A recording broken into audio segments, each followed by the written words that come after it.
Hello, everyone, and welcome to the 53rd installment of the podcast known as Pucks and Brews. I am your host, Michael Shades Farasino, alongside, as always, Liam the Chellmaster Godimer. Very, very news-packed weekend. How you doing, Liam? I'm doing well, Shades. It's an hour and a half after our originally scheduled podcast starting time. And Yes. Shade, we'll get into it as the podcast moves along. We have quite a story as to why the delay. But Shades, as you mentioned in the open, a jam-packed week of NHL news. That's the reason for the episode, and excited to be here with you again. So Yes, same here. We might as well just get into it now, but in the let the meantime, cat out the bag. Let it out. yeah, All right. let's let the cat out of the cat out of the bag in the meantime. But first, let me take the plastic off my straw. I already messed this up and put it into my large cold brew, and let's take a sip here. Ah, I desperately needed that. But yeah, let's go ahead and go ahead. Not Shades' brightest moment, right? No, this was a fail of epic proportions. Not your brightest sports moments either. Not exactly hockey. So, you know, our hockey dedicated hockey fan portion of this podcast can lay off him for now. But for those who enjoyed the football, well, a little bit of a different story. As you can see by this logo, heading on the road tonight to broadcast three more games. And I had Shades predict where I'm going because it's not a division game. And, I essentially associated the city I'm going to with the football team that's there. And I'll tell you, listen, those listening and watching, I gave him every single hint. Every single hint. And Shades, how long did it take you? I mean, we talked for what? 30 minutes before the question. It took you a good 25 to 30 minutes to try and figure this out. That's crazy. It took at least 20 minutes, and I still did not get it. Still did not get it. I'm going to Indianapolis. And Shades, for the life of you, you could not think about the Indianapolis Colts. They couldn't come to your mind. I said Nope. rookie B. I said in it until the last week of the season. I said AFC. What else did you? I I got said the it other matched. team. Listen, I said it matched the color of his shirt, the blue and white. All he had to do was look down. Literally, I went, I'll if lay it's it. not the Jaguars, who the hell was it that was the other team that made it to the last week of the season? And I named pretty much every single team in the conference outside of the Colts because I just completely forgot that they were in it until the last week. Yeah, a better season, but a little bit irrelevant in the last few years. So I'll give you a little bit of a break. I'm not giving myself a break there. That was still an epic fail. It's like hugely, insanely epic. Just to quote Ilya Brizgalov, so humongous big epic fail. I actually even brought Shades back to a game that the Colts played against the Jets, a game that Shades vividly remembered. Yeah, Turns because out the Josh team the Johnson Jets came were in playing. over Mike White, Yeah, who yeah. got hurt. And I somehow, literally watched the game, every single second of that game. Still couldn't remember. This is where my brain is at right now. and But there was 75 points scored in that game too. yes, A there lot of was. touchdowns. But anyway, let's move on. Yeah, let's move Let on Shades hear indeed. it in the comments. Let Shades hear Yeah, please. it. So there was, in fact, a news-packed weekend of NHL news. This I literally just repeated everything. Jam-packed weekend in terms of news with the NHL. First and foremost, we had a minor update on the Hockey Canada scandal. All five players involved were charged with at least one count of sexual assault. The only player being charged with two counts was Michael McLeod. And that is literally the extent of the update that we got. So I think the trial still has to happen. It hasn't happened as far as I know. Did I just contradict myself again? Did I just have another brain fart? I didn't want to laugh again. Okay, at least I caught myself this time. Yeah. Anyway, so they have been all charged, and I I did not see if there was the punishment was brought to light yet, so I'll let you handle that. Yeah, no, I didn't see anything on that end too. The only thing I heard was what you reported. The five players which were charged: Michael McLeod of the New Jersey Devils, charged twice. I don't want to get into specifics because, I don't want to speculate. I don't want to get anything wrong. But what I can tell you is that all 5 players, like Shade said, were charged.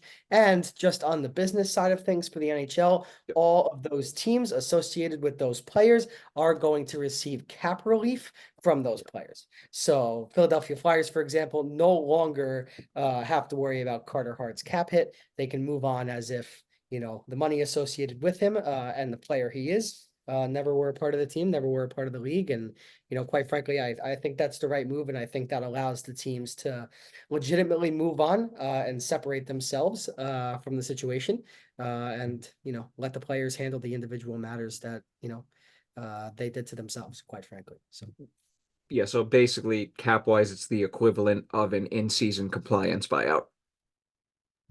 yep. Yeah, so that is that, and I hope everybody faces the appropriate consequences. Indeed. That's really all I have to say about that. Yeah, I mean, this is going to be an ongoing thing, right? For the next number of months here. But I think for now, we pinpointed the specific number of players and who they were. Now we'll let the judicial system do its thing here. So Yes, sir. In other news, there were two very, well, one big trade and another very notable trade. First off, Elias Lindholm goes from the Calgary. He was on the Calgary Flames, right? he was. Yep. Okay, Jesus. You got that, Shades. You Cold got that. brew, cold brew. I'll Hold tell. on. I'll tell. Yeah. See, I told you I needed this. I wasn't wrong. He One day. goes from the Calgary Flames to the team that had 5 people in the All Star game because of that trade. The Vancouver Canucks, in exchange for, I literally had this up a minute ago, a first round pick, if I'm not mistaken, forward Andrei Kuzmenko. A defenseman who I believe is leading the OHL in points among defensemen. Um, Hunter something. Hunter Bruce Brustovich. Vustovic. I definitely butchered that, but and the signing rights to Yoni Yermo, who is the 82nd overall pick from 2020, who has not signed his ELC yet. Playing in Champions HL. Ilves is the name of the team. He was playing in Liga, so just from stats alone, that kind of looks like a throw-in portion of the trade. But Andrei Kuzmenko is probably the big fish outside of the first round pick that's going back to Calgary in this trade. Yeah, Shades, for me, I like this trade for both teams. Let's start with Calgary. You trade away Elias Lindholm, somebody who is really not a part of your immediate plans, future plans, rather. This is a team that is not going to compete for a Stanley Cup in the next few years or in the immediate future. And you traded him away, of course, to a division rival. But sometimes if the division rival is giving you the best package or the best return, you take it and you're Yes. right. And for me, you get a pretty good NHL player in Andrei Kuzmenko, not as great of a year this year as last year. Doesn't have a ton of foot speed, but there's a ton of talent there. Look how he diced up the Rangers when he was at the Garden. I mean, the Canucks destroyed us that game with a number of beautiful plays, some of which set up by Andrei Kuzmenko himself. Hunter Brustovich, OHL, right? Shades for Brustovich. Hunter Brustovich is, in fact, OHL. Yes. OHL. He, I believe I read somewhere that he has been compared to Adam Fox. That kind of offensive-minded defenseman. So if you're getting compared to him, of course, you never know. You got to see how they develop once you reach the pro game.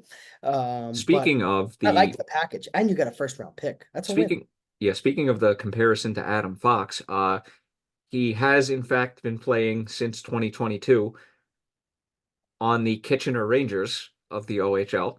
And last season, he put up 57 points in 68 games, 6 goals, 51 assists. And so far this season, 49 games, 8 goals, and 61 assists for the magic number of 69 points. Nice.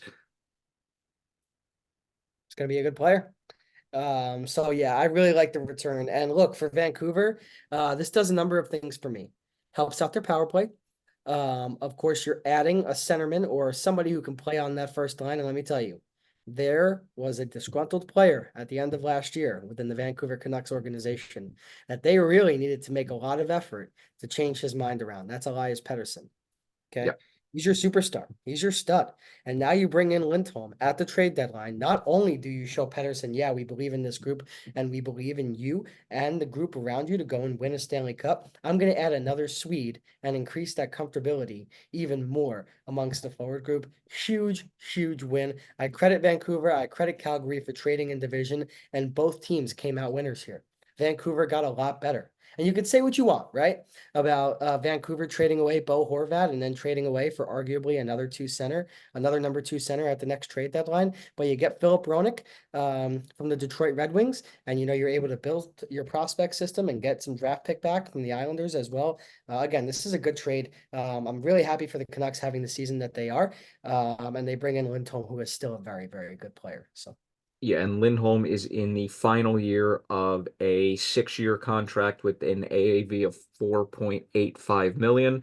So for all of the reasons you just listed, it is in fact a trade that's good for both sides. And the 2 draft picks involved are a 2024 first rounder and a 2024 fourth round pick that's conditional. The conditions being, one, the fourth round picks becomes a third if Vancouver makes it to at least the Western Conference final this year, or the pick remains a fourth, and Calgary will receive the better of the 2 picks that Vancouver currently owns, their own and the Devils' fourth round pick, which I do not know which trade that was from off the top of my head, but that's not exactly important at the moment.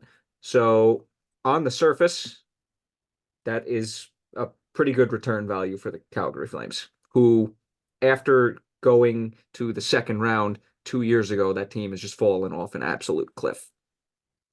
Yeah, they have. But again, they've done, look, you trade away Matthew Tkachuk, right? And you bring in Jonathan Huberdeau and you hope, that helps spark something in your group, and it really hasn't. They've remained stacked. But look, this is where they're at right now.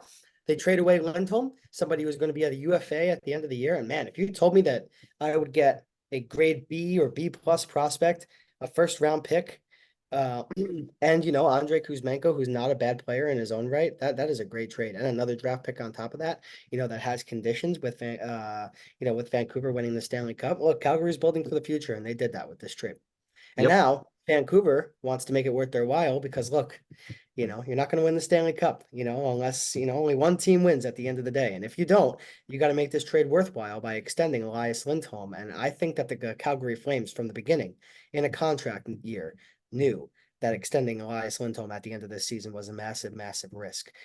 So really, the more I look at it, a great trade for Calgary, a good trade for Vancouver. That's how I see it. Yeah, we'll delve more into the long-term ramifications of this during the offseason when Lindholm is either going into free agency or re-signed, but we will revisit that. And the second trade that happened over the last week is Sean Monahan has been traded to the Winnipeg Jets from the Montreal Canadiens in exchange for, I believe, a 2024 first round pick and a conditional 2027 third. I love these kinds of trades on the sole basis that they just throw in a pick it's a conditional pick if we win the Stanley Cup. And it's nothing if they don't. I absolutely love those trades. So basically, they traded for Sean Monahan and they gave up a first round pick this year. Yes. And if I am Kent Hughes and the Montreal Canadiens, what a job of asset management. You go and acquire a first round pick from the Calgary Flames for taking Sean Monahan's contract. And then you go forth and trade him away and get another first round pick back from the Winnipeg Jets. That's a great deal. That's a great deal. That is excellent asset management. And I just think the fact that they got a first round pick to begin with for Sean Monahan is something that, at the beginning of the season or before the season, I wouldn't have thought would be quite possible. And they do that. And again, you trade within the Canadian market, something that I don't think the Canadians are exactly keen on doing, but you do so in order to get the best return. And for Winnipeg, you add a first line center. somebody who has been a first line center throughout his career. Of course, not great the last few years, but has picked it up this season. And I think he can be a nice complement to Scheifele, and all those other guys playing over there. So. Yep. And this just goes to show you teams covet centers, and they will give up a pretty penny to get one. And that's why if you have a centerman that's not having a great year and you're a team that can take some cap relief off of another, why don't you do that? Get yourself a pick and then hold on to him, hope for a little bit of a bounce back like Montreal got out of Monahan, and then get even more assets back. So it's interesting how things go around. But for right now, Winnipeg made themselves a better team, and they're a legit cup contender in the West. Got to give them credit. They are. Yeah, I'm actually very much looking forward to the West playoffs this year because two good teams just got even better. Yep. Yep. So going from trades to signings, first and foremost, we saw this guy play last night. The Colorado Avalanche signed Zack Parise to, I believe, a 1-year contract. I'm double checking that right now. But he did, in fact, make his season debut last night. And honestly, I thought he looked okay for being out for quite a considerable amount of time. What do you think? I thought he looked okay too. Of course, Zach Parise getting his last bit of playing time with the New York Islanders. Thought he had hung up the skates, and now he returns with Colorado to help them during the stretch run. Look, Parise has been a valuable bottom six winger for a very long time, especially in the postseason. I think his play style really lends to how teams want to play after the season, and once you get to the playoffs. So again, I thought Parise looked good last night, and I think if he's good enough to crack the Colorado Avalanche forward group, that certainly says something, and you got to give him a lot of credit for coming out of retirement, coming in mid-season, and potentially making an impact for a team that, like you said, we keep mentioning them, teams in the Western Conference that are Stanley Cup contenders. Of course, maybe Parise isn't to the likes of a Monahan or a Lindholm, but it's still an addition. And it's still teams atop of the Western Conference looking to bolster their forward group, and Colorado does that. Yeah, and Parise is a player that's always had a strong work ethic. So just from a locker room standpoint, I think that's a good signing. Yep, leadership too. Sure. Absolutely. And the other signing that we have to talk about is Jesse Puljujarvi. I still don't know how to correctly pronounce his name after all these years. Signed a 2-year contract with the Pittsburgh Penguins, where the average annual value I think was 785,000. So this is his chance back in the NHL. Let's see what he does with it. Right, it was a 2-year deal, right? Uh, Yes. 2-year deal for Pucjujarvi, and look, he's of course a top end draft pick with the Edmonton Oilers. Never really worked out, but he has the physical attributes, right? And if Kako, over the next few years really doesn't blossom into the defensive player or maybe even the offensive player that many Ranger fans expect him to be, he could find himself in a position like Pucjujarvi, right? Both players drafted within the top 5, drafted because they were playing over in Finland with men, and then they come over and they're unable to adapt to the NHL game. But Pucjujarvi, I still think, has a little bit more to offer. And for Pittsburgh, who's at a point in the season, that they kind of got to throw everything at the wall and hope that something sticks. I don't think that it's a high risk signing necessarily bringing in Pucjujarvi. And hey, maybe you stick him on the wing. Maybe he does really well. You stick him on the wing with Sidney Crosby, and you go from there. And maybe he finds lightning in a bottle and turns around his career. I don't think it's a bad signing at all. I don't. I think for Pittsburgh, you got to try something at this point. Oh, absolutely. They definitely need to try something. So his cap hit is actually 800,000. His salary for this season was 775,000, and next year it's going to be 825,000. So the cap hit is 800,000. And I No mean, just risk. from a Ranger standpoint, I hope that signing doesn't work out because I want that team to go down into the ground, to put it lightly. Hey, if they're digging for Jesse Puljujarvi, I think they might be close. Not no knock on Jesse Puljujarvi, but again, this is somebody who hasn't been consistent NHL for a while now. So Yeah, as a I'm happy former he's getting fourth his shot. overall pick. Happy he's getting his shot. Yep.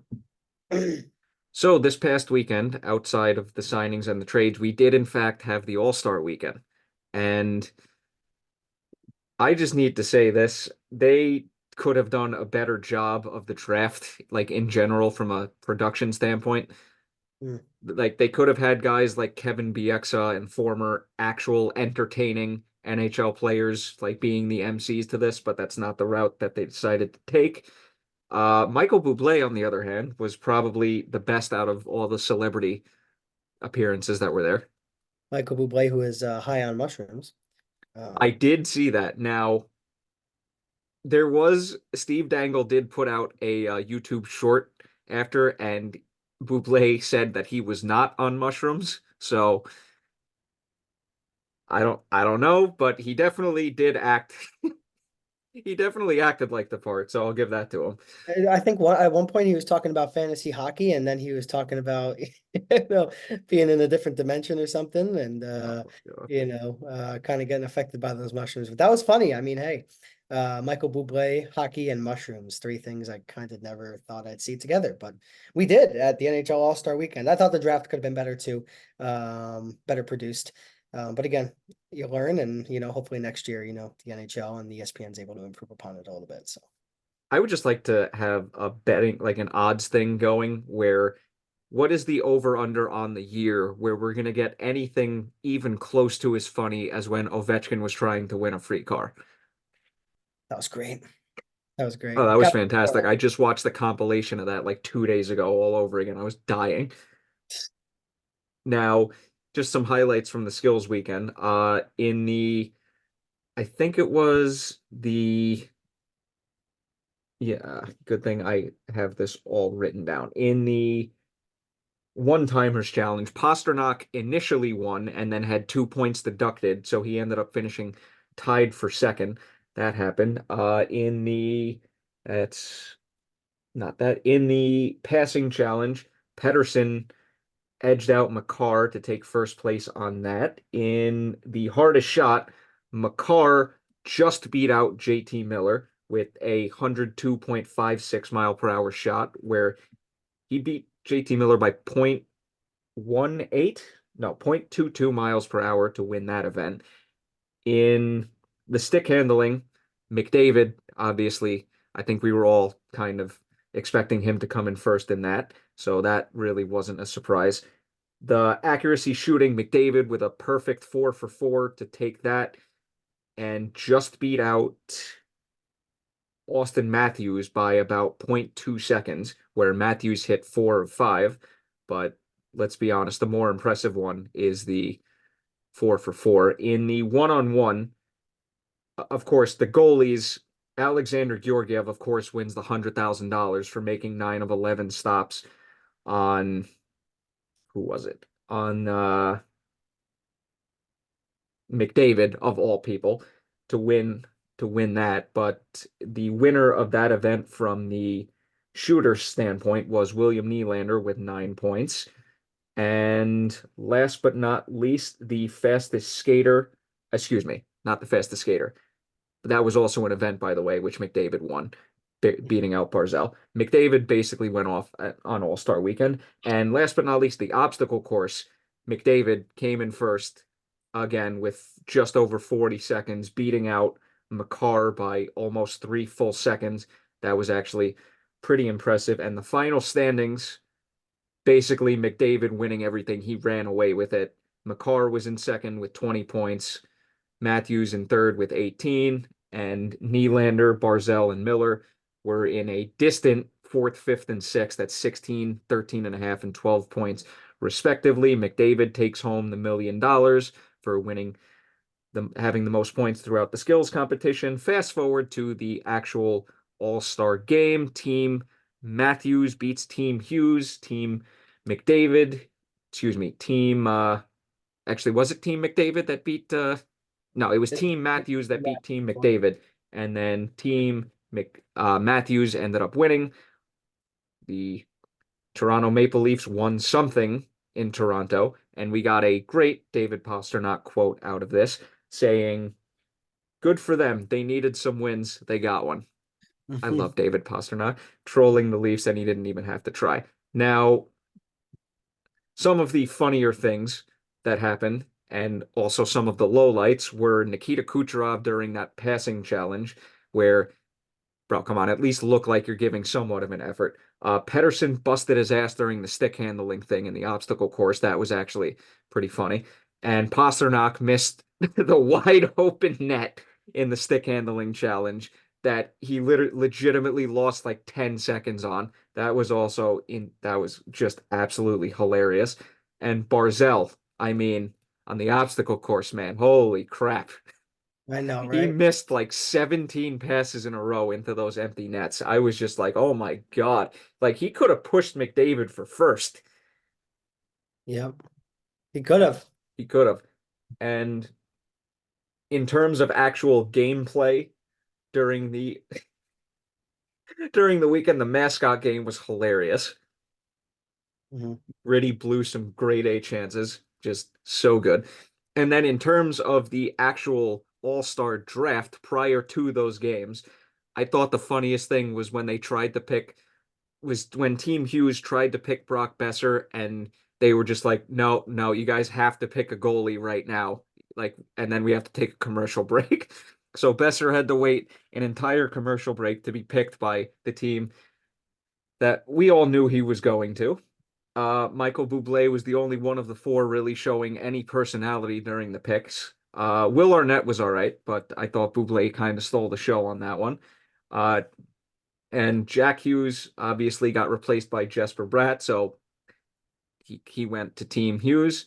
And last but not least, Tate McRae. Cole Sillinger is an idiot. There you go. That's Would you? everything. Yeah, and that's all the notes I got. What were your highlight? What was your highlight and low light of the weekend for that? Didn't really watch much of it, to be honest. I guess Buble was my highlight, and I guess the Pasternak quote was pretty funny too. Gotta love that. Oh yeah. Um, happy Team Matthews won because Trocheck and Shesterkin were on Team Matthews. Not happy that Georgiev beat out Shesterkin in the shootout challenge. I wish it was any other goalie, but we won when it actually counted. So not mad about that. Yeah, that's all I have to say. Another All Star Weekend for me. Don't really get too excited about All Star Weekend. Doesn't make me want to turn on the TV, to be honest. Like if I'm watching hockey, I'm watching actual Yeah. you know, competition. And again, it's very cool to see these guys pull out all the stops, but I think the All Star game really has lost a lot of meaning over the years, and it's lost a lot of fan interest. So I'm excited to see what they do, in coming years to try and reinvigorate the excitement for it because there really hasn't been a ton. Yeah. And again, the efforts that they put in the last few years, it's kind of flopped. Like if Blue Bay didn't have his little mushroom thing and Pasternak didn't really have his quote, it would have been another little bland All-Star game like it's been the last few years. So Yeah. I mean, don't get me wrong. I actually appreciated that they brought the draft aspect back. Good idea, nice. lackluster Nice. execution. But Yep. in terms of the actual skills competition, I always look forward to the hardest shot, and the obstacle course was actually pretty fun to watch. Other than that, there wasn't really too much to be excited about. But I like the goalie challenge too. I guess you could say, actually, yeah, that's a pretty decent one. And the accuracy shooting, I always am interested accurate. to see who's on point. Yep. And the mascot game, that was a plus because that was just funny. And last but not least, the highlight was Tate McRae for obvious reasons. For obvious reasons. Now, speaking of the NHL and announcements, so 2026, we're going back to the Olympics, baby. Yes, we are. That's awesome. That's huge news. Uh, you know, Something that NHL fans have long waited for, Hmm. to put it lightly. So Oh yeah. Yeah, it's going to be the first time since the Sochi Olympics in 2014 where TJ Oshie basically played Mr. USA when we went to that shootout with Russia that went like 7 rounds. That was intense as shit. stole the show. Oh, 100%. And I didn't even realize at the time that I was watching a replay of the game at the bowling alley. It had literally was completely oblivious that it was a replay because I didn't hear anything about it and I'm watching it as if it's live, just going fucking ballistic. Like he would miss and I'd be like, no, be going absolutely nuts like I was watching it in my in my living room. But I'm very much looking forward to that. And who knows if I'm going to stay up and actually watch the games, but very, very good thing to see. And I'm interested to see if there's going to be a 2 week break in the season like back in 2014. I would assume so, right? I think there would be, maybe give or take a couple days, but definitely a substantial break in the schedule to fit that in. And again, like I'm really excited. It's really great news. So, and again, the last Olympics being in Sochi, and TJ Oshie having that memorable moment that a Oh yeah. decade later we're still talking about. It just goes to show what more memories can be made coming up next time. So, great decision by the NHL. Long overdue, and fans should be real happy about it. Oh, 100%. You and me are already ecstatic about it. I'm happy. Hopefully you'll watch it live this time. Yeah, hopefully. And the Olympics will be taking place in Milan, right? Yes. Yes, and I think they already announced the Olympics in 2030 for France, but let's get to 2026 first. And now, other news that is sort of a similar type of announcement. February 2025, the NHL announced that there will be an in-season Four Nations tournament that will include players from the US, Canada, Sweden, and Finland. Outside of that, I didn't really hear anything else, but that is also pretty cool. I did see something that will be taking the place of the All Star game next year, which I'm not exactly sad about because if you're gonna, I wouldn't exactly do both, especially with the Olympics the year after. So that just begs the question: are we gonna get a an All Star game in 2025? That's gonna be a question. My question, Shades, is not that, to be honest. I Hit like the me. idea of the tournament. My question is, what about Russia? I know they're in their war with Ukraine, and I still get that that's controversial, but for me to have a nations hockey tournament and to not include Russia, Mm. what are you doing? I mean, you're clearly missing one. You add Russia, you have everybody. So you're just going to exclude all those guys? It's going to exclude Panarin? No, Mm. you're going to exclude Kucherov, two of your top five wingers in the NHL? Just going to throw them out the window? They're just not going to play? I guess the war is going on. I get it. I totally do. But how is that Panarin's fault? How is that Kucherov's fault? Why shouldn't they be allowed to play? Solid Well, I point. don't I don't really take a lot of stock into it, to be honest, if Russia's not in it. And again, that's not don't take this for an overwhelming for Russia or anything like that. If Finland wasn't in it, I'd be saying the same thing. If the US wasn't in it, if Canada wasn't in it, I would be just as up in arms because the matter of the fact is, some of the best players in this league emanate from Russia. And that's just it. That's very true. Now, US and Canada obviously were two complete locks because Definitely. it's the Yep. yeah, Yep. because one, the biggest and best hockey league in the NHL is literally featured in US and Canada. So those two were locks. Sweden, Finland, and Russia were probably the other three teams that were gonna take two out of the three spots. So I don't know what exactly happened in the discussions behind the scenes when it came to these four teams, but you do have a good point with Russia. I mean, just listen to this. This will be my last point. These are the players that will not be in that tournament. Though Evgeny Kuznetsov, Kucherov, Tarasenko, Panarin, Kirill Kaprizov, Andrei Svechnikov, Andrei Vasilevsky, Buchnevich, Shesterkin, all these guys, Igor Chinnikov, Bobrovsky, Sorokin, Samsonov, Kuzmenko, Marchenko, Georgiev, all of these guys like that have made significant impacts at the NHL level. Not there. And for me, I understand. I do. I understand. But if you're going to put Finland on there, gotta put Russia. I'm interested to see what they do. And I'm interested to see what the fan reaction is going to be when it comes along. But I don't hate it, being put in place and taking over when the All Star game is going to be. I'm happy to see some competitive hockey back in play. And when players are playing for their country, it's a little bit of different effort level being put in, certainly than the All Star game usually is. So I'm very excited for that. Yeah, that's an understatement and a half.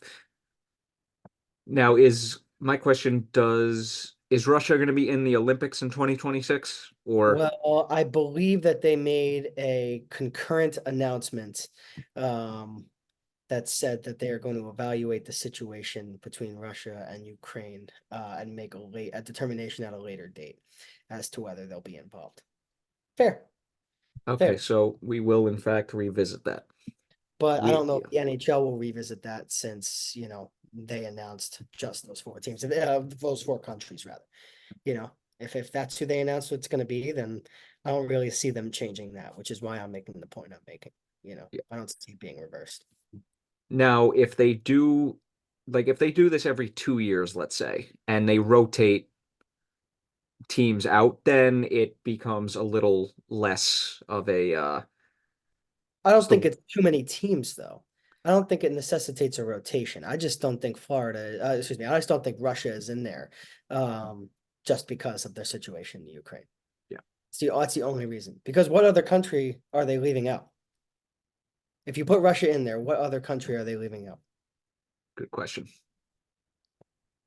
Yeah. Like that pretty much Yeah, there's a entire NHL when it comes to the big time marketable, very big time skilled players. oh yeah, no. Especially with hockey and international tournaments. There is the top five that we just talked about, and then pretty much everybody else. Russia and the Czech Republic are not the same. Russia and Latvia are not the same.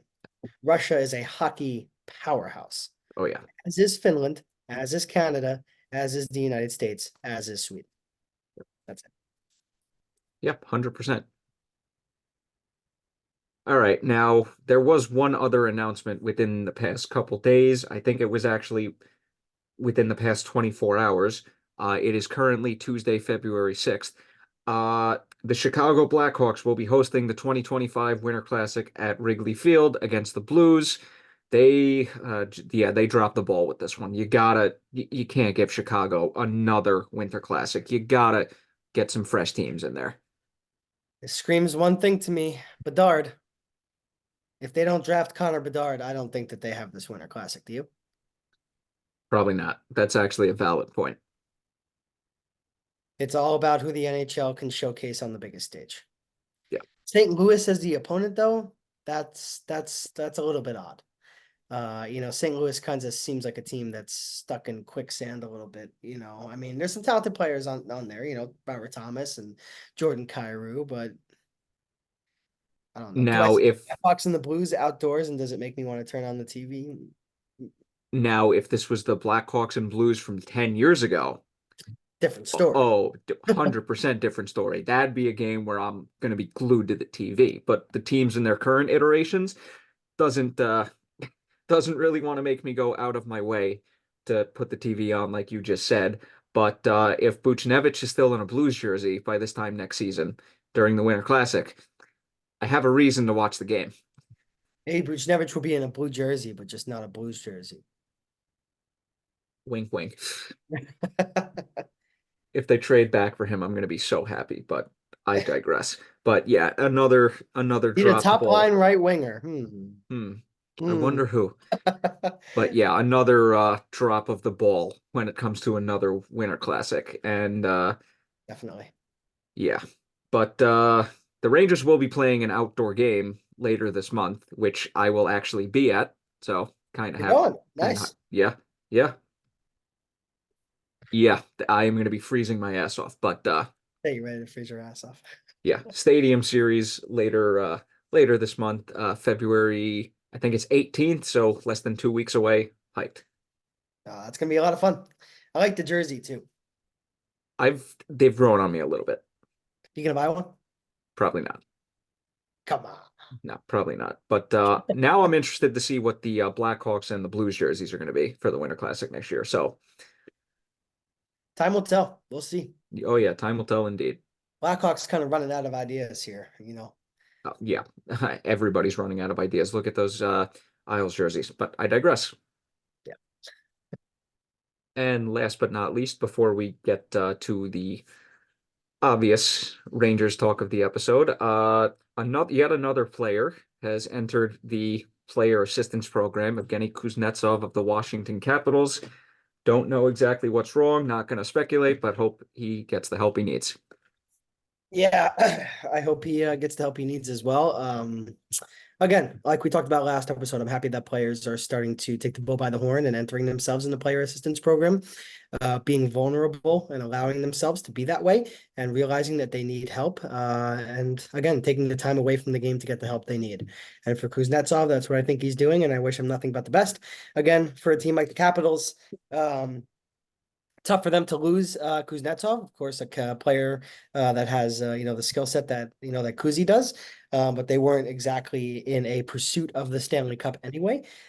So for now, just get the player back on track and hope that into the offseason and then further on into the regular season next year, he can find his game and get back on his feet in his personal life. So Yep, 100%. And they're in a weird spot too, because he's off the team for a little bit. Ovechkin's out, so they're just a team stuck in a very odd position. yeah, he's a Hey, good my camera's back in focus. once every episode, right? Oh yeah, that was right out of a break too. But yeah, I digress. So, and last but not least, we have arrived at the Rangers portion of the episode. Let me just finish off this cold brew now because ay Dios míos. You all saw what happened earlier in the episode. If only you would have seen what happened pre-episode, but that's it. Yeah, we talked about it. Anyway, so to lead us off, Nick Bonino has been placed on unconditional waivers within the last couple days and it became apparent over the course of All Star Weekend, at least to the team, that it was going to be for the purposes of a buyout because he would rather try and go stick on a roster that is going to be, willing to play him over being forced to play in Hartford because let's face it, his role with the team kind of went away. Yeah. Yeah, that pretty much sums it up. Bonino brought in as a veteran, somebody who could help the team in the faceoff dot, and the Rangers have needed no help in the faceoff dot. So you get rid of Bonino, who doesn't have a lot of foot speed, who's aging.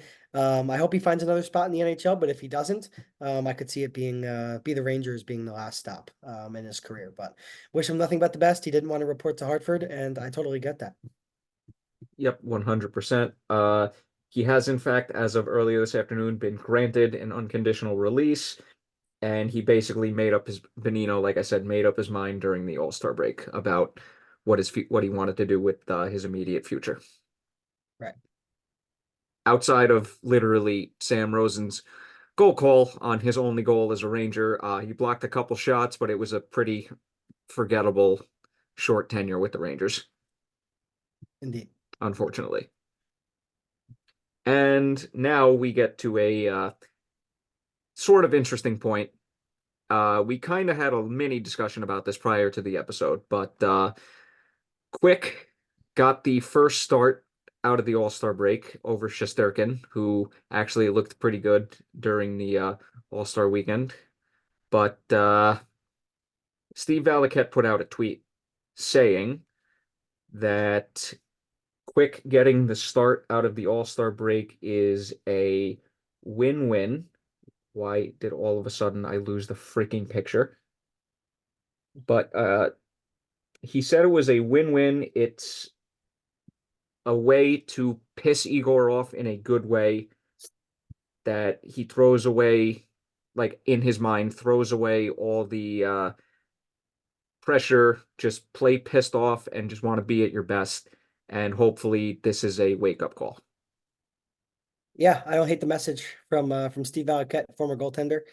He knows better than anybody. And again, Quick comes out of the All-Star break and he wins, helps the Rangers win a game that they probably shouldn't have won against a very, very, very high-powered Colorado Avalanche offense.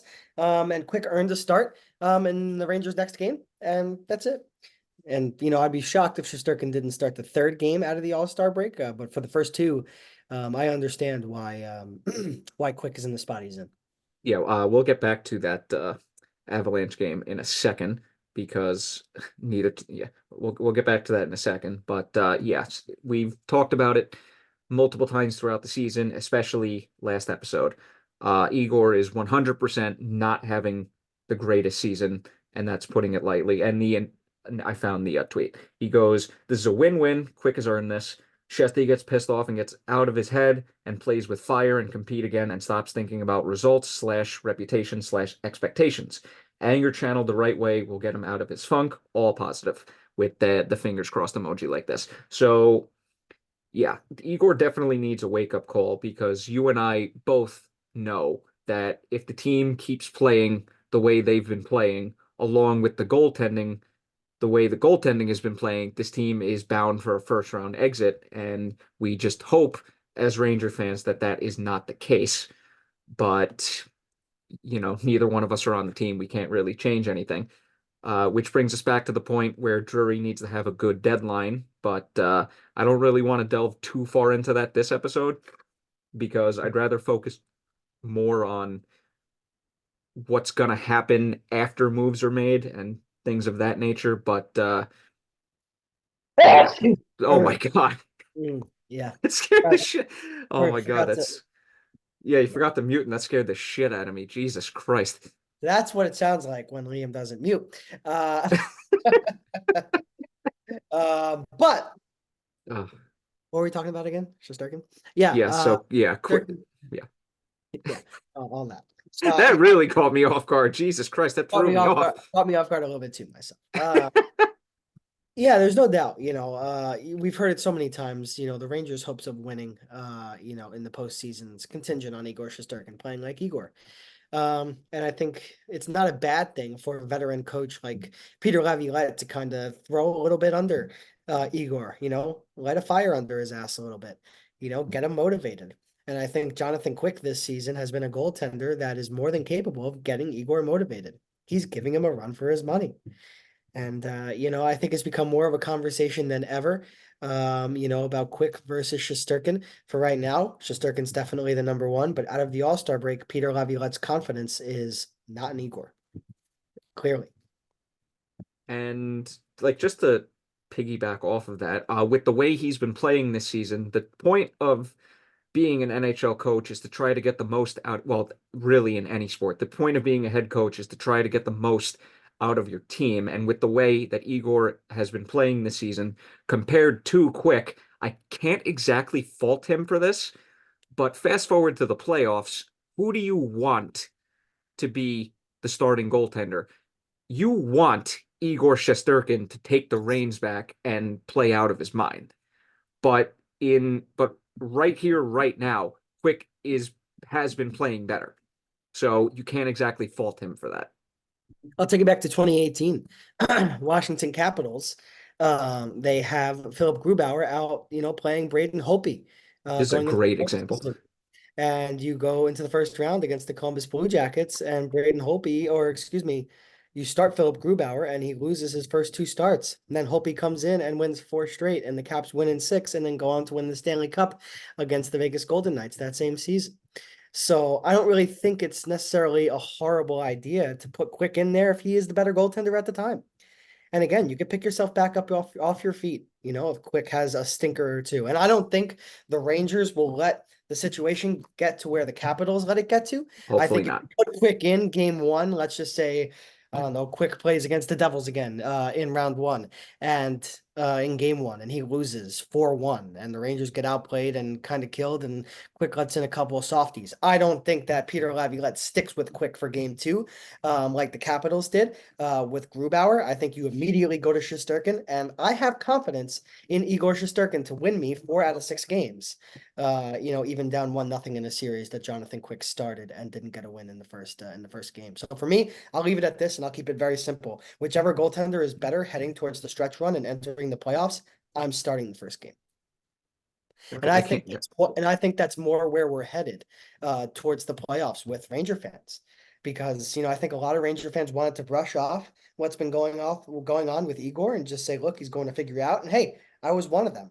But I'm going to succumb to that fact and say there's going to come a time where we kind of just got to say, maybe Igor doesn't have it this year, and maybe we just let the guy who's already won 2 Stanley Cups have it. He might be old, he might be a veteran, he might not be as fast or as quick side to side, no pun intended, as he used to be. But you could still put him in there, and I don't think the Rangers would see that much of a regression from the Igor Shesterkin that they've got so far this season. Yeah, I'm not going to completely disagree with you because I mean, I think you're right. So, and I love that you brought up that example with Holtby and the Capitals because I love going to that example myself when we're talking about this type of situation. Now, Holtby did end up finishing that regular season with a 907 save percentage, although it felt much lower because I remember him having a terrible season that year. And then, of course, in the playoffs, Guy has a 922 save percentage where it felt like it was a 940. But they did end up starting Grubauer, went to Holtby game 3 against Columbus, went on a run. And hey, Quick has won 2 Stanley Cups, but the only thing that's keeping me at this moment in time from saying he should be the starter when game 1 of the playoffs is here. I just look at the past 2 years with him and go, this guy, like when he was the starter the past 2 years, he is 100% lost the step. And he didn't, it was kind of like, I don't know, not that his, like the fire went away when he was on LA. It's just something was reignited in him when he was initially traded to Vegas. And then as soon as he gets traded from the Kings actually end up looking like a really good team again. Now they have obviously made very good moves the last couple of years, but I don't know. That's just a very odd coincidence. And I don't know. If I had to put my full-on confidence in Quick to be the starter, ooh, now we're getting into a little bit of testy waters. I would give him a 1 game leash, but I wouldn't hesitate to put him in game 1 if Igor doesn't pick it up. That's where Yep. I'm at. Like I said, cannot disagree with you on You're that one. probably But going to have home ice advantage. And knock on wood, you're probably going to win the division too. So it's not hopefully, exactly like you're putting Quick in a situation in a matchup that he can't handle. To be honest with you, the only matchup that would really worry me would be New Jersey. yeah, That- as that- a, that- well, yeah, we clearly saw what happened last year. because look at the rest of the Metro. Look at the rest of the Atlantic. Isn't Philadelphia in a playoff spot right now? Rangers play Philadelphia, and Philadelphia makes the playoffs in a wild card spot. Are you worried about putting Jonathan Quick in game 1 at MSG? I'm not. Zero worries. Zero concerns. The only concern I would have about playing Philly in general is I've seen what John Tortorella head coach teams can do come playoff time, and that is not a team that I would prefer to go up against. Who's in net? I mean, it's a John Tortorella coach team. So, I mean, he got the most out of his years in Columbus. I was actually very impressed with how his head coaching tenure went there. But But my point is not a specific knock against Philadelphia. It's just a general statement to say oh yeah. that majority of matchups that the Rangers could have in the postseason, you don't mind putting Igor in there. Excuse me, Quick in there ahead of Igor. That's all Yeah, I'm I saying. mean, hey, look, if the Rangers keep playing the way that they've been playing over the last about 20-ish games, they're not going to finish with the division lead, but I hope, that's become like so overrated what seed you get. Like it's all about who can get hot at the right time. It's all about if you get a good matchup in the first round, if you're not clicking right away. Like there's so many variables, but right now they are in first. Carolina is 4 points behind with 2 games in hand, so that's going to be something to keep an eye out. But fact of the matter is, we still have 32 games left to play in the season. We still have the trade deadline to get past, and yeah, a lot can happen in 32 games. Indeed. We'll see. We'll see what happens. And we'll see what for me, I'll be very excited to see what Igor's first start out of the All-Star break looks like. Same. I just hope they play better defensively than they did against Colorado last night because neither team wanted to play fucking defense in that game. Yeah. Amazing that ended up a 2-1 score. Amazing. Yeah. Hey, goalies played good. Got to give them that. Exactly. Right on. Yeah, other than that, not really much to say about the Rangers because they played literally 1 game since we last recorded. I should just like not say anything about like when we're going to record next because every time I say we're probably going to record, there's almost no news and then we end up not recording. And then last episode I said, yeah, we're probably not going to record before the Super Bowl. enjoy the Super Bowl, everybody. And look what happened. We had a weekend full of news, and here we are. Well, Crazy. Crazy. But yeah, I am amazed that we got literally all of that done within 55 minutes because we had a lot to talk about this episode. right. Now, I must ask, who you got in the Super Bowl? 49ers or No, no, I have the Chiefs. you got the Chiefs? I do. See, I want to root for the 49ers so badly, and I am rooting for them. I want them to win so badly. But the Chiefs in the playoffs are just a completely different animal. And it's just somebody needs to beat that team. I'm so sick of having Taylor Swift getting cut to 55 times during a fucking game. I'm honestly just getting tired of the Chiefs in general because they've just become such crybabies. Yep. No, But we'll see. For me, I just think that they're gonna do it again. yeah, I hope not. What you have any special plans for the Super Bowl? No, well, going to Indy, so we're going midnight tonight, so I'll head over to the arena in about 2 hours, maybe an hour and a half or so. 8.5 hours to Indy, have an off day tomorrow, play Thursday, Friday, Saturday, leave after the game Saturday night, and then get back into Atlanta 7 a.m. Jesus, you better sleep on those 7 rides. a.m. 7 a.m. on Sunday.